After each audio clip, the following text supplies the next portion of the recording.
I never thought a whispered confession in the dark could change everything. But when Marcus leaned close to me that night and said those words, my entire world shifted on its axis. The vulnerability in his voice, the way his breath trembled against my ear, the impossible weight of what he was offering me while simultaneously asking me to keep it hidden. Those 9 words would replay in my mind for months afterward, each syllable carrying the promise of everything I had ever wanted and the heartbreak of knowing it had to remain our secret. Before we dive into this story, drop a comment below and tell us where you're watching from.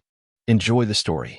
It started 3 months earlier, on one of those crisp October evenings when the campus seemed painted in shades of amber and gold. I was sitting in the library, supposedly studying for my psychology midterm, but actually watching Marcus through the tall windows as he crossed the quad with his usual confident stride. He had this way of moving that made everyone around him seem to slow down, as if the world itself wanted to savor his presence a little longer. His dark hair caught the lamplight, and even from a distance, I could see the easy smile he wore when talking to his friends. Marcus Chin had been my roommate for exactly 6 weeks, and in that time, I had discovered that living with someone you are falling for is a special kind of torture.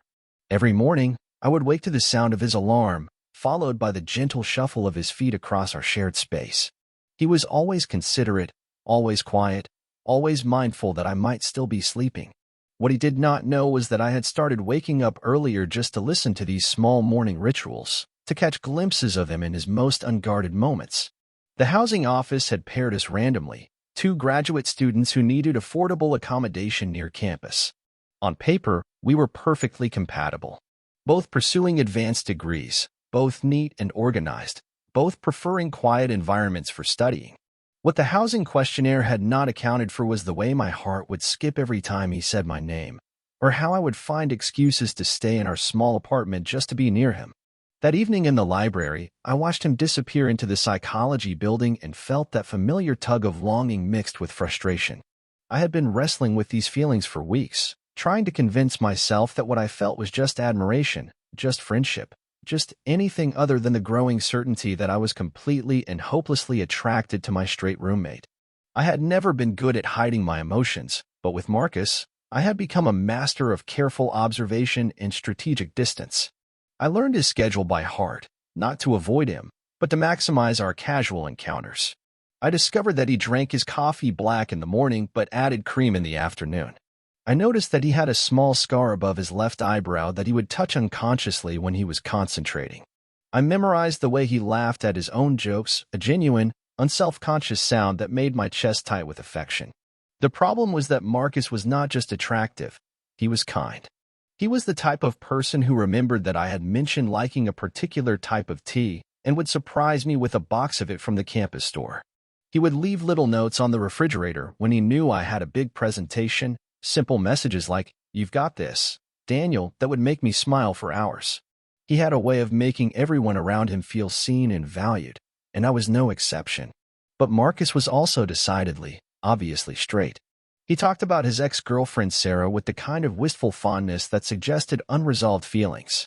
He would mention women he found attractive with an easy casualness that made it clear he had never questioned his orientation. There were no lingering glances, no moments of tension, no signs that he saw me as anything other than a good friend and convenient roommate. Or so I thought. The shift began on a Thursday night in late October. I had been working on my thesis research until well past midnight, surrounded by stacks of books and journal articles about attachment theory and relationship dynamics. The irony of studying human connection while desperately wanting to connect with someone who seemed completely out of reach was not lost on me. I was finally packing up my materials when Marcus emerged from his room, hair messy from sleep, wearing an old t-shirt and pajama pants. "Still up?" he asked, his voice soft with concern. "Daniel, you're going to burn yourself out." I looked up at him, taking in the gentle worry in his dark eyes, the way he was looking at me like my well-being actually mattered to him. "Just finishing up," I said, trying to keep my voice steady. "Big day tomorrow." He patted over to where I was sitting at our small dining table, and for a moment, he just stood there looking down at my scattered papers. "You know," he said quietly, "you don't have to carry everything alone. If you ever want to talk through your research, or just need someone to listen, I'm here." There was something in his tone, something softer than usual, that made me look up at him more carefully. In the dim light of our table lamp, his face seemed different somehow, more open, more vulnerable. "Thanks," I managed to say. "That means a lot." He reached out then, just briefly, and touched my shoulder. It was a simple gesture, the kind of casual contact that friends share all the time, but his hand lingered just a moment longer than necessary. When he pulled away, I could swear I saw something flicker across his expression, something that looked almost like uncertainty. "Get some sleep, okay?" he said, and there was something almost tender in the way he said it. I nodded, not trusting my voice, and watched him disappear back into his room.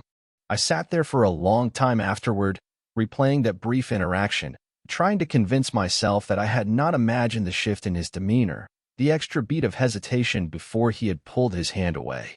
The next few days brought a series of small moments that left me increasingly confused and hopeful. Marcus started lingering in our shared spaces more often, finding reasons to start conversations that stretched longer than necessary.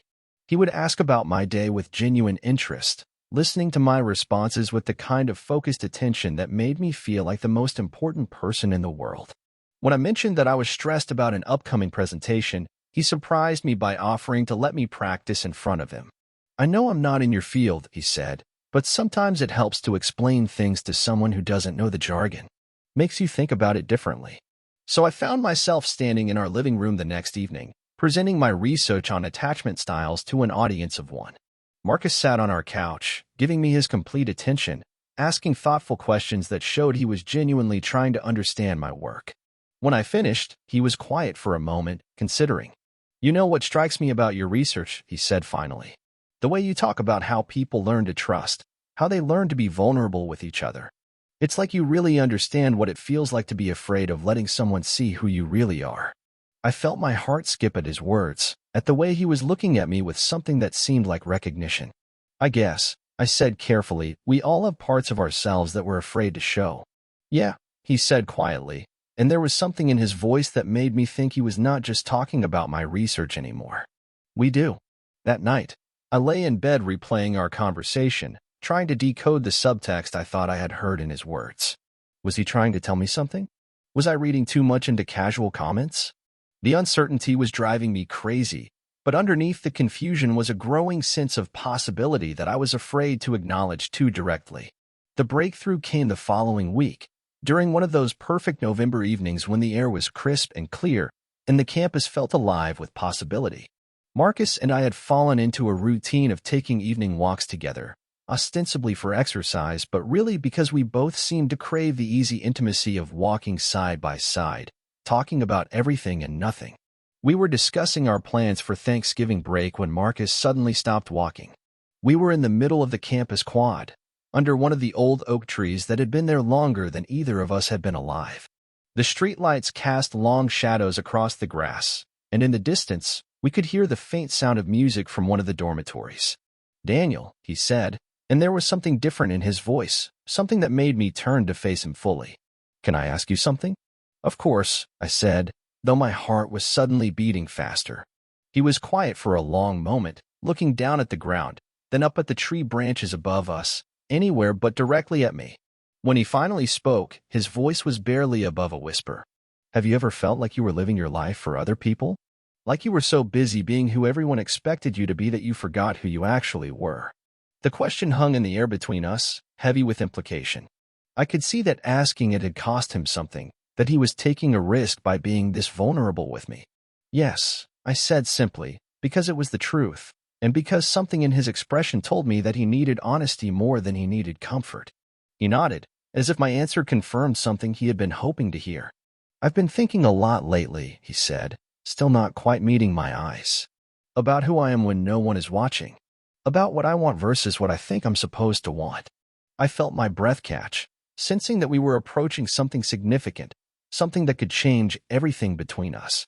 "What do you mean?" I asked gently. He finally looked at me then, and in his eyes, I saw fear and hope and something that looked like longing. "I mean that sometimes I catch myself looking at you and thinking things that I've never let myself think before.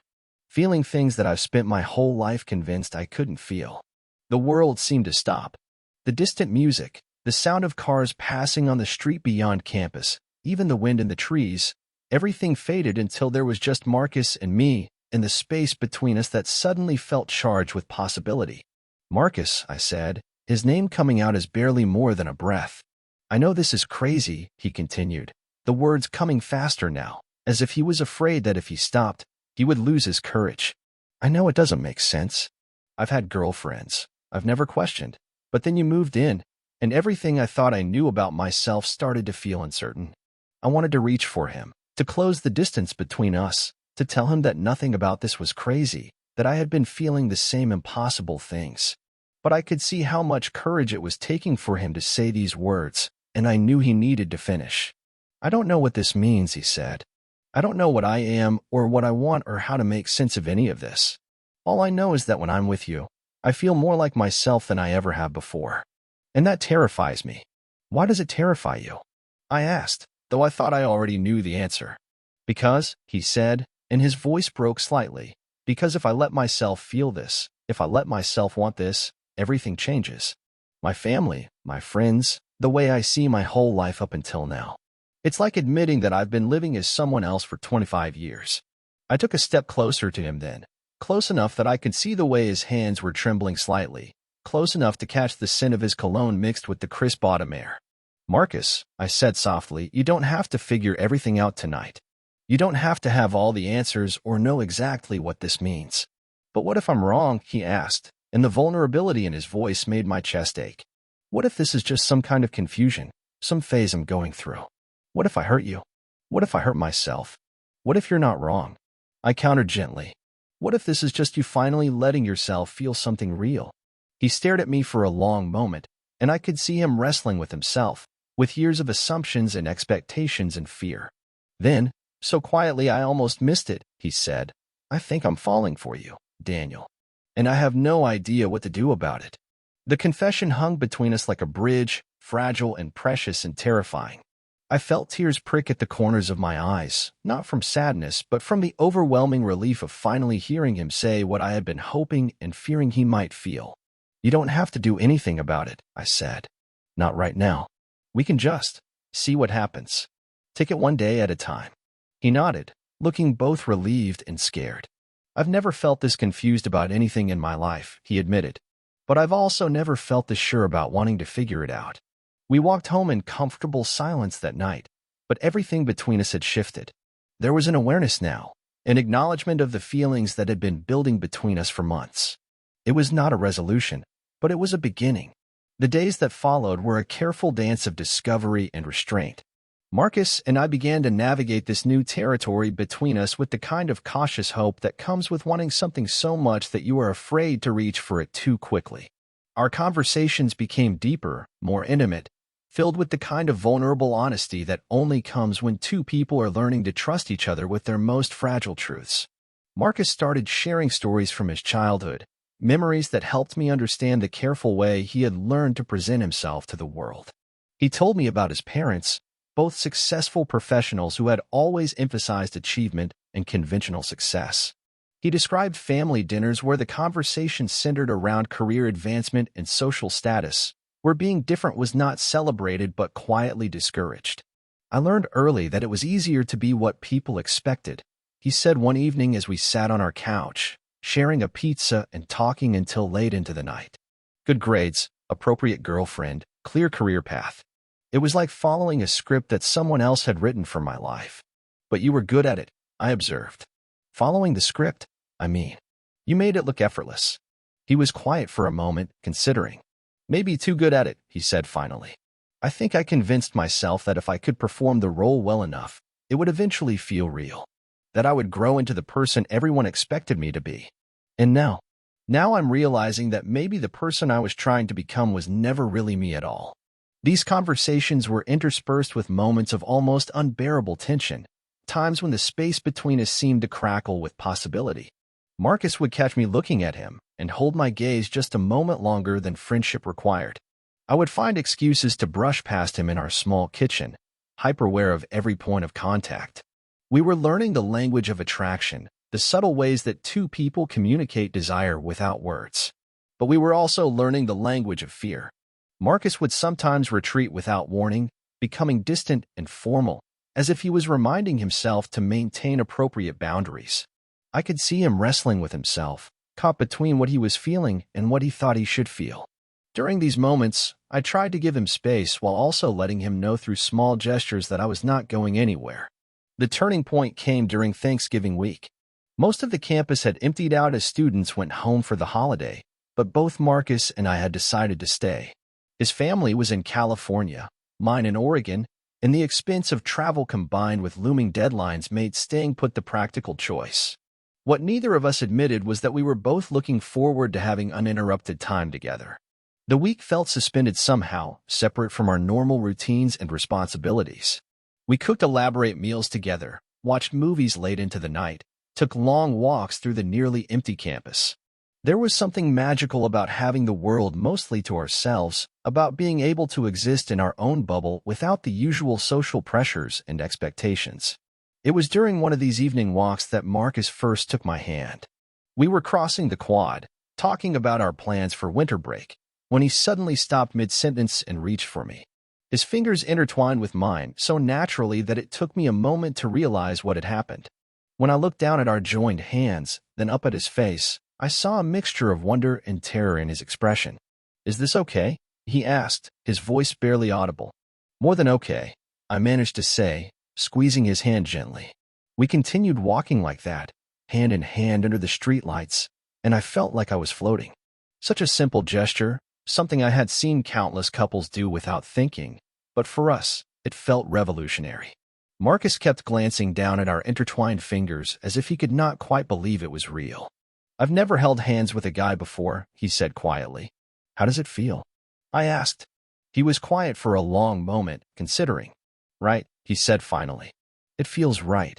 That night, we stayed up talking until nearly dawn, curled up on opposite ends of our couch but with our feet touching in the middle. The physical contact was minimal, but it felt significant, like we were slowly learning how to be close to each other in this new way. Marcus told me about his first girlfriend in high school, how he had convinced himself he was in love with her because she was pretty and popular and dating her made him feel normal. He described the confusion he had felt when the relationship ended, how he had been more relieved than heartbroken, though he had not understood why at the time. "I thought there was something wrong with me," he said. "Like I was broken somehow, incapable of feeling what I was supposed to feel. And now?" I asked. "Now I'm wondering if maybe I was just trying to feel it for the wrong people." The vulnerability in his voice made my heart ache. I wanted to tell him that there was nothing wrong with him, that he was perfect exactly as he was, that his journey to understanding himself was beautiful and brave.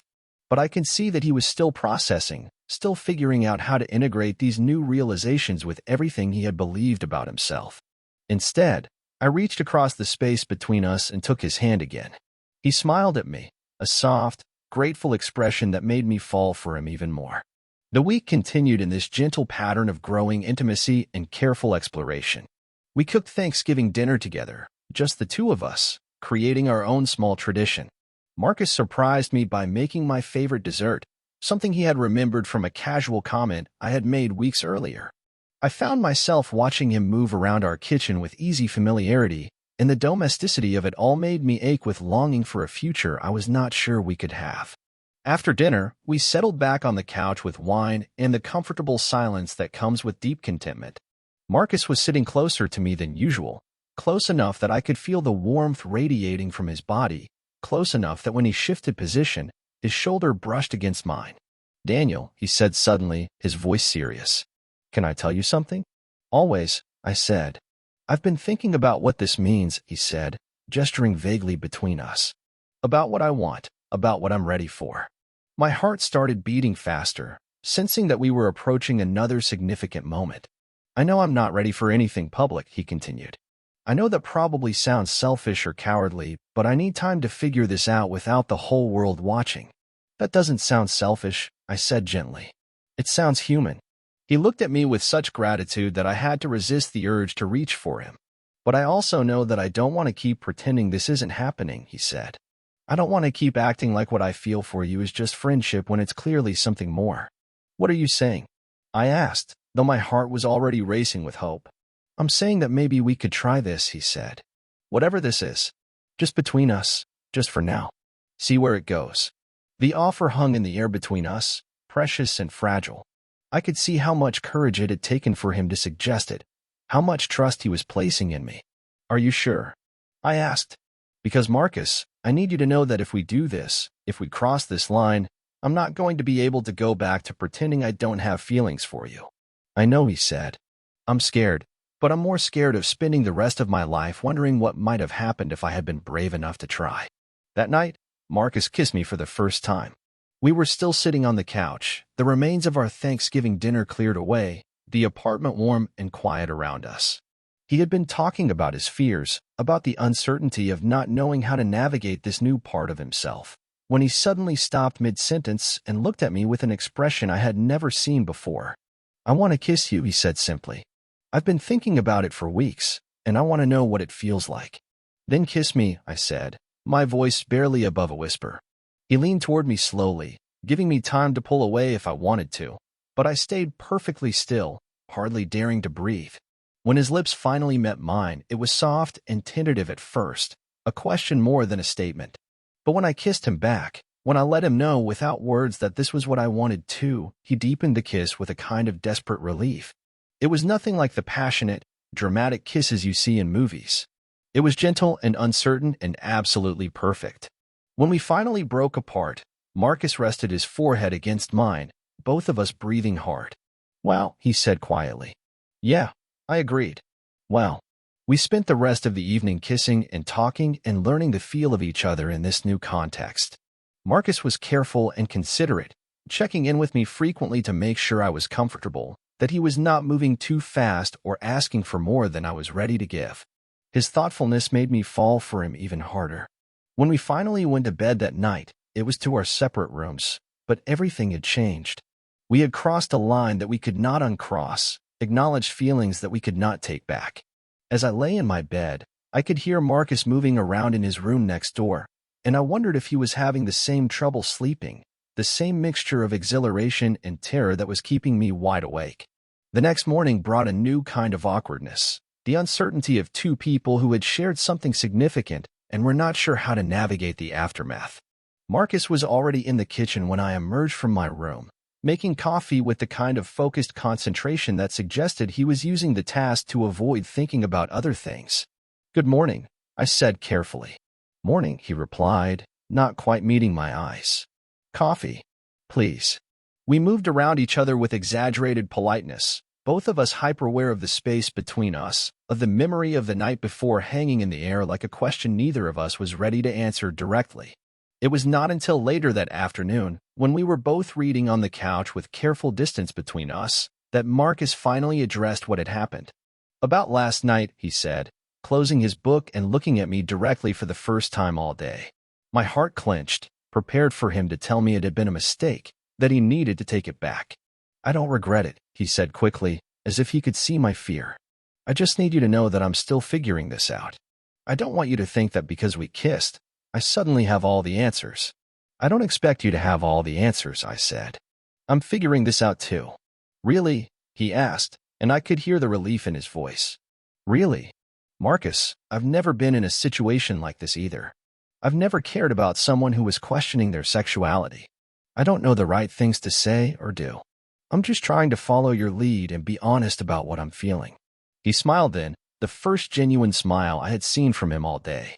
"What are you feeling?" he asked. "Happy," I said simply. "Scared, confused, uncertain about what comes next, but happy." "Yeah," he said. "Me too." The weeks that followed Thanksgiving were a careful exploration of what it meant to be together in secret. Marcus and I developed our own private language, small gestures and shared looks that communicated what we could not say aloud. In public, we remained the same good friends and roommates we had always been, but in the privacy of our apartment, we were learning to be something more. Marcus approached this new aspect of our relationship with the same thoughtful consideration he brought to everything else in his life. He read articles about sexuality and identity, trying to understand what he was experiencing in the context of broader human experience. He asked me questions about my own journey of self-discovery, wanting to understand how I had come to accept my attraction to men. "When did you know?" he asked one evening as we sat together on the couch, his head resting on my shoulder in a gesture of intimacy that still felt miraculous to me. "That I was gay?" I asked. I think part of me always knew, but I spent a lot of years trying not to know. It was not until college that I finally admitted it to myself, and even longer before I was comfortable saying it out loud. What made you finally accept it? I thought about his question, trying to remember the specific moment when denial had given way to acceptance. I think it was realizing that fighting it was taking more energy than just being honest about it, I said. I was exhausted from trying to be someone I was not. Marcus was quiet for a long moment, processing my words. I feel like I'm at the beginning of that process, he said finally. Like I'm just starting to understand who I really am underneath all the expectations and assumptions. That's okay, I said, running my fingers through his hair. You don't have to rush it. There's no timeline for figuring yourself out. These conversations were interspersed with moments of physical intimacy that left us both breathless and wanting more. We were careful with each other, mindful of Marcus's need to go slowly, but the attraction between us was undeniable. Every kiss felt like a revelation, every touch like a small miracle. Marcus was particularly fascinated by the differences between what he was experiencing with me and what he had felt in his previous relationships with women. He would analyze his reactions with the same intellectual curiosity he brought to his graduate studies, trying to understand the emotional and physical components of attraction. It's like I was seeing in black and white before, he told me one night after we had spent an hour kissing on the couch like teenagers. And now suddenly everything is in color. I can't believe I convinced myself for so long that what I felt before was enough. Maybe it was enough for who you were then, I suggested. Maybe you needed to be ready to see the colors. Maybe, he said, but I could see that he was still struggling with the implications of this new self-awareness. It's just hard to accept that I spent so many years living a lie without even realizing it. You were not living a lie, I said firmly. You were doing the best you could with the understanding you had at the time. That's all any of us can do. As December progressed and final exams approached, the stress of academic pressure combined with the intensity of our evolving relationship created a kind of pressure cooker environment. Marcus became increasingly anxious about maintaining the balance between his public persona and his private truth. He was worried about giving away too much in casual interactions, about someone noticing the way he looked at me or the new energy between us. His anxiety came to a head during the week of finals, when his parents called to finalize plans for his visit home over winter break. I could hear his side of the conversation from the kitchen, the way his voice became more formal and distant as he talked to them about his grades, his thesis progress, his plans for the future. When he hung up, he looked exhausted. Everything okay? I asked. They want me to bring Sarah to the family Christmas party, he said, referring to his ex-girlfriend. They think we just need some time apart to work things out. The thought of Marcus spending the holidays pretending to reconcile with his ex-girlfriend made my stomach clench with jealousy and worry. What did you tell them? That I would think about it, he said, running his hands through his hair in frustration. God, Daniel, how am I supposed to go home and pretend to be someone I'm not anymore? How am I supposed to sit through family dinners and listen to them talk about my future with Sarah when all I can think about is you? I wanted to tell him not to go, to stay here with me instead, to choose authenticity over family expectations. But I could see how torn he was, how much the thought of disappointing his parents was weighing on him. Maybe this trip home will help you figure out what you want, I said, though the words felt like swallowing glass. Maybe some distance will give you perspective. I don't need perspective, he said, more sharply than I had ever heard him speak to me. I know what I want. I want you. I want this. I just don't know how to have it without losing everything else. The pain in his voice made my heart ache. I reached for him, pulling him into my arms, feeling the tension in his body as he struggled with the impossible choice between authenticity and acceptance. We'll figure it out, I said, though I was not sure I believed it myself. Whatever happens, we'll figure it out together. He left for California 3 days later, and the apartment felt hollow without him. I tried to focus on my own family visit, but even surrounded by people who loved me, I felt his absence like a physical ache. We texted sporadically, careful messages that could be interpreted as normal friendship if anyone else saw them, but I could read the strain in his words. The breakthrough came on New Year's Eve. I was at a party with some college friends, trying to distract myself from missing Marcus, when my phone rang. It was nearly midnight, and I almost did not answer, but something made me step outside into the cold night air and take the call. Daniel. Marcus's voice was tight with emotion. Hey, I said. Are you okay? I need to tell you something, he said, and I could hear noise in the background, voices and music that suggested he was at a party too. I can't do this anymore. My heart stopped. Do what? Pretend, he said. I can't pretend anymore. I've spent the last 2 weeks trying to be the person my family wants me to be, and I'm miserable. I miss you so much I can barely function. I miss talking to you. I miss kissing you. I miss the way you make me feel like myself. Marcus, I said, relief flooding through me. I know this is crazy, he continued, his words coming faster now. I know I'm asking you to be patient with me while I figure out how to live authentically. I know it's not fair to ask you to be a secret. But Daniel, I'm falling in love with you, and I can't keep pretending that's not happening. The words hit me like a lightning strike. Even though I had hoped, even though I had seen signs, hearing him say it directly made everything real in a way it had not been before. I'm falling in love with you too, I said, the words tumbling out before I could second-guess them. Really? He asked, and I could hear the smile in his voice. Really? Marcus, I've been in love with you for months. I was just waiting for you to catch up. He laughed then, the first genuinely happy sound I had heard from him since he left. I'm coming home tomorrow, he said. I was supposed to stay until the 3rd, but I can't wait anymore. I need to see you. I'll be here, I said. Daniel. Yeah. Thank you for being patient with me. Thank you for not giving up. I'm not going anywhere, I promised. When Marcus returned the next day, he looked different somehow. There was a new determination in his posture, a clarity in his eyes that had not been there before. He dropped his bags by the door and crossed the room to where I was standing, pulling me into a kiss that felt like coming home. I missed you, he said against my lips. I missed you too. We spent the rest of the day reconnecting, talking about his trip home and the realizations he had come to about what he wanted his life to look like.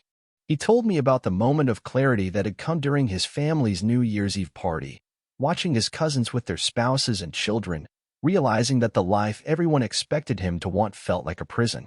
I kept thinking about you, he said as we lay together on the couch, my head on his chest, listening to the steady rhythm of his heartbeat. About how being with you feels like the first honest thing I've ever done. And I realized that I would rather have an authentic life that disappoints some people than a fake life that makes everyone else happy. What does that mean for us? I asked. It means I want to try, he said. Really try. I know I'm not ready to come out to my family or make any big public announcements, but I want to stop hiding from myself. I want to see where this goes. And if it gets complicated, then we'll figure it out together, he said, echoing the promise I had made to him weeks earlier. That night, Marcus told me he loved me for the first time. We were getting ready for bed, brushing our teeth side by side in our small bathroom, when he caught my eye in the mirror. I love you, he said simply, as if it was the most natural thing in the world. I turned to face him, toothbrush still in my hand, hardly able to believe what I had heard. What? I love you, Daniel, he repeated, and this time I could see the certainty in his eyes. I'm still figuring out what that means for my life, but I know that much is true. I set down my toothbrush and kissed him, tasting mint and possibility. I love you too, I said against his lips. That night, we slept in the same bed for the first time, not because anything physical happened beyond kissing and holding each other, but because neither of us wanted to be apart. I woke up several times during the night just to make sure it was real, that Marcus was actually there beside me, that we had finally said the words that had been building between us for months. The spring semester brought new challenges and new possibilities. Marcus and I settled into a rhythm of being together privately while maintaining our public friendship, but the strain of secrecy was harder than either of us had anticipated. There were moments of pure joy, times when we would catch each other's eyes across a crowded room and share a secret smile, but there were also moments of frustration and loneliness that came with not being able to acknowledge our relationship openly. Marcus threw himself into his studies with renewed focus, as if academic achievement could somehow balance out the uncertainty in his personal life. He was working on his thesis about organizational psychology, specifically looking at how workplace culture affects individual identity expression. The irony of his research topic was not lost on either of us, given his own struggles with authentic self-expression. I watched him navigate the careful balance between his public and private selves with a mixture of admiration and concern. He was getting better at managing the cognitive dissonance, but I could see the toll it was taking on him. There were days when he would come home exhausted not from his coursework, but from the emotional labor of maintaining his facade. Our relationship deepened during these months of careful secrecy. We learned to communicate in shorthand, to read each other's moods and needs with the kind of intuitive understanding that comes from paying close attention. Marcus became more comfortable with physical affection, more willing to initiate kisses and casual touches.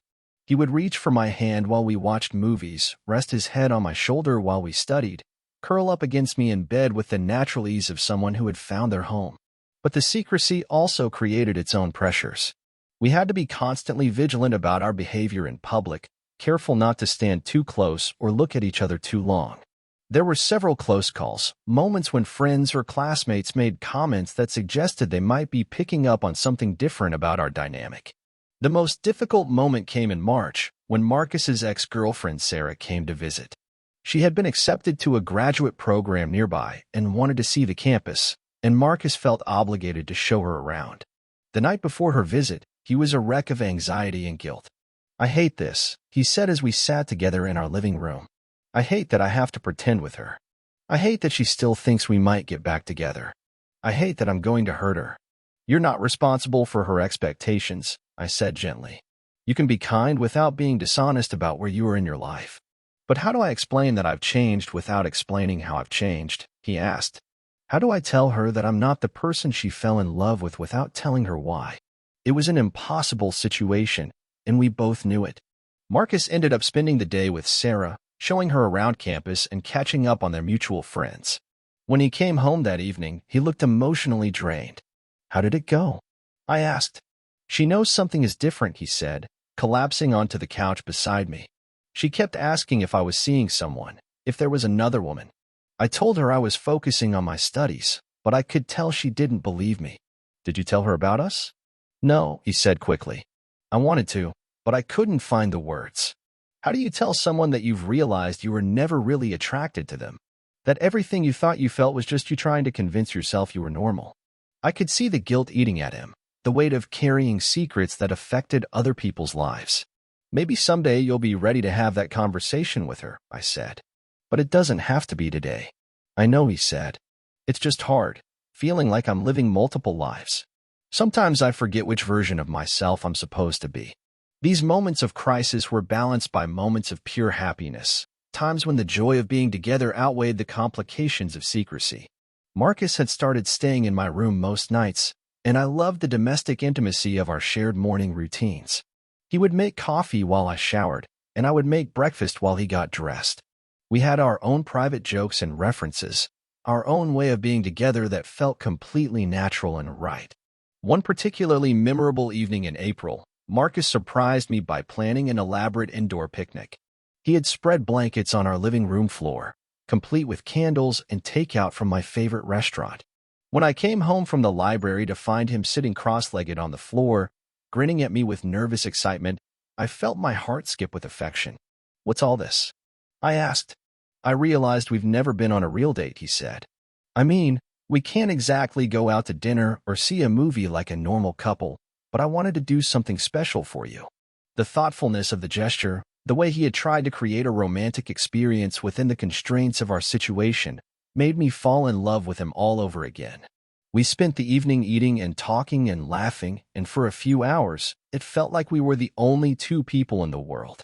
"I wish we could do this in public," Marcus said as we lay together on the blankets afterward, my head on his chest. "I wish I could take you to dinner and hold your hand and not care who sees us." "Someday," I said, though I was not sure I believed it. "Do you really think so?" he asked. "Do you think I'll ever be brave enough to live openly?" "I think you're already braver than you realize," I said. "Look at how much you've changed in the past few months. Look at how much you've grown." "I couldn't have done it without you," he said, pressing a kiss to the top of my head. "You make me want to be the person I really am." As the semester progressed toward finals, the pressure of maintaining our secret relationship while managing academic stress began to take its toll on both of us. Marcus became increasingly anxious about the future, about what would happen after graduation, about whether we could build a real life together or if this was just a temporary phase of exploration for him. His anxiety came to a head during the last week of April, when he received news that he had been accepted to a prestigious PhD program at a university across the country. It was an incredible opportunity, exactly the kind of academic achievement he had been working toward, but the timing felt like a cruel joke. "Congratulations," I said when he told me, trying to keep the devastation out of my voice. "Daniel," he said, and I could see the conflict in his eyes. "I don't know what to do. This is everything I've worked for, but I can't imagine leaving you." "You have to take it," I said, though the words felt like they were being torn out of me. "This is your dream." "My dreams have changed," he said. "You're part of them now." We spent the next few days in a kind of suspended animation, both of us trying to figure out how to navigate this new reality. The program would start in the fall, which gave us the summer together, but the looming separation cast a shadow over everything. It was during this period of uncertainty that Marcus made the decision that would change everything between us. We were lying in bed one night in early May, both of us staring at the ceiling and trying to process the impossible choice he was facing, when he suddenly turned to me with an expression of desperate determination. "I need to tell you something," he said. "Okay," I said, though something in his tone made me nervous. "I've been thinking about what you said, about being brave, about living authentically. And I realized that I've been so focused on what I might lose by being honest that I haven't thought about what I'm losing by staying hidden." "What do you mean?"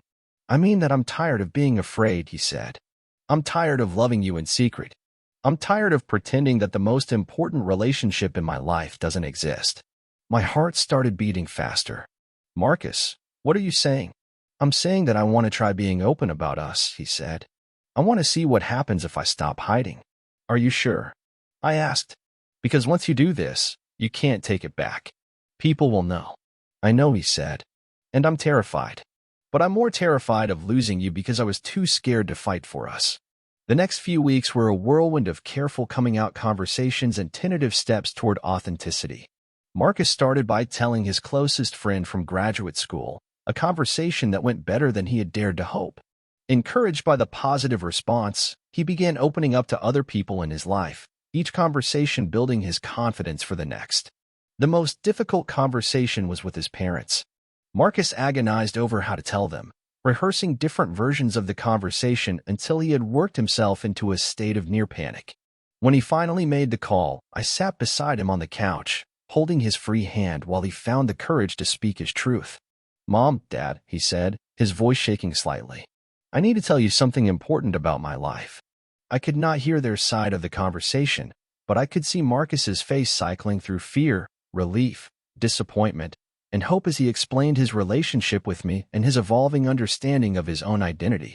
When he finally hung up, he looked emotionally exhausted but also somehow lighter. "How did they take it?" I asked. "Better than I expected, worse than I hoped," he said. "They're confused and disappointed, but they said they love me and want to understand. It's a start." The decision to live openly changed everything for us.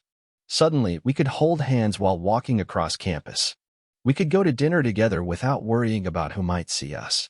We could be affectionate in public, introduce each other as boyfriends, exist as a couple in the world. It was not without its challenges. There were some people who reacted poorly, some relationships that became strained or ended entirely. Marcus struggled with the loss of his carefully constructed public image, the way some people now saw him differently.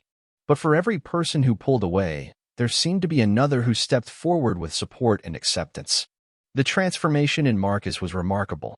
The constant vigilance and anxiety that had characterized his behavior for months began to fade, replaced by a kind of peaceful confidence that I had never seen in him before.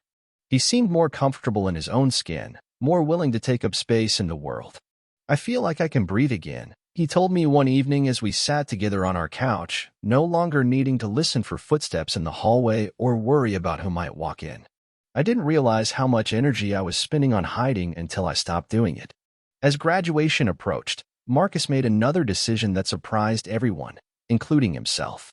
He turned down the prestigious PhD program across the country and accepted a position at a local research institute that would allow him to stay near me while I finished my own degree. "Are you sure?" I asked when he told me. "I don't want you to give up your dreams for me." "I'm not giving up my dreams," he said. "I'm choosing different ones. Better ones. Dreams that include you." The night before graduation, Marcus and I were lying in bed together, talking about our plans for the future, when he said something that made me realize how far we had both come. "Do you remember that night in October when I told you I was falling for you?" he asked. "Of course," I said. "I was so scared that night," he said. "Scared of what it meant. Scared of what people would think. Scared of changing everything I thought I knew about myself. And now I'm scared of different things," he said. "I'm scared of not being good enough for you. Scared of not living up to the love you've shown me. Scared of wasting the second chance I've been given to live authentically." "Those are better fears," I said. "Yeah," he agreed. "They are." It was then, in the quiet darkness of our shared room, that Marcus whispered the words that had started this whole journey between us, but with a completely different meaning than they would have had months earlier. "You can have me," he said softly, his voice full of love and certainty. "All of me. And I don't care who knows."